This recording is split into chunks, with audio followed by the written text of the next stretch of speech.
Call किया किसी ने? हाँ पकड़ना रुको पुलिस आ रही है।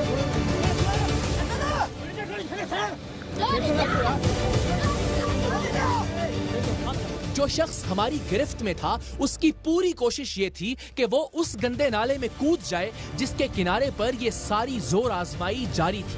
वो खुद को और हमें घसीटता हुआ गंदे नाले की जानिब जा रहा था और हम में से कोई भी इसके पीछे इस बदबूदार नाले में कूदने को तैयार नहीं था जिसकी गहराई का भी हमें अंदाजा नहीं था।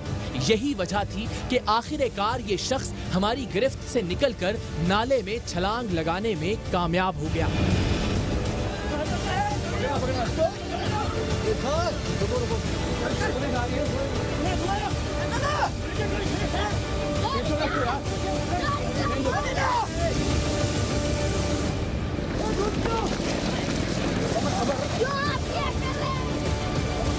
हम नाले के दूसरे किनारे की जानिब भागे ताकि उसे दूसरी जानिब से बाहर निकलते ही दोबारा पकड़ लें, लेकिन इस दौरान मनशियात फरोशों का पूरा गोठ मुतहर्रिक हो चुका था। मर्द, औरतें, बच्चे सब हमारी जानिब दौड़े चले आ रहे थे। इन सब ने आते ही सबसे पहले कैमरे छीनने की कोशिश की। अब मनशियात फरोशों को पकड़ने की बजाय हमारी तरजीह कैमरे और इनमें मौजूद रिकॉर्डिंग को बचाना था। हमेशा की तरह मेरी कोशिश यही थी कि मैं अपने कैमरा पर्सन्स की ढाल बना रहूं ताकि एक तो ये कि वो रिकॉर्डिंग जारी रख सकें और दूसरा किसी भी भरपूर हमले की सूरत में कम से कम वो कैमरे लेकर वापस भाग सकें। जल्दी।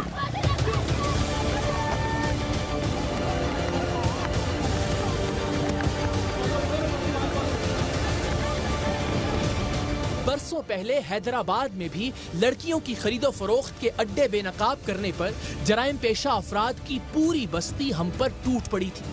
उस वक्त भी मेरी यही कोशिश थी कि मैं इस हुजूम और हंगामे में से निकलने वाला आखिरी आदमी हूं ताकि मारपीट करने वालों की सारी तवज्जो मुझ पर रहे और कैमरे बाहिफाजत निकाले जा सकें।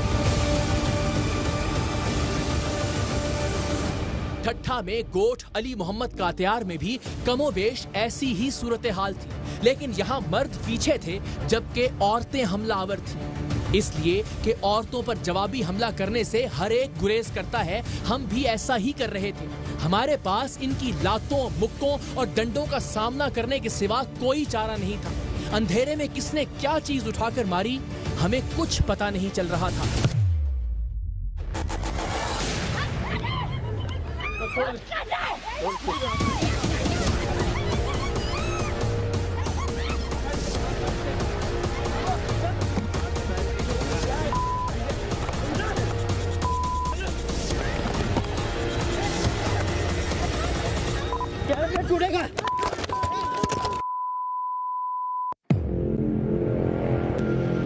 हमारे दोनों कैमरे तोड़ दिए गए थे। जब तक पुलिस पहुंची तब तक ये लोग मारपीट करके वापस गोठ में जा चुके थे।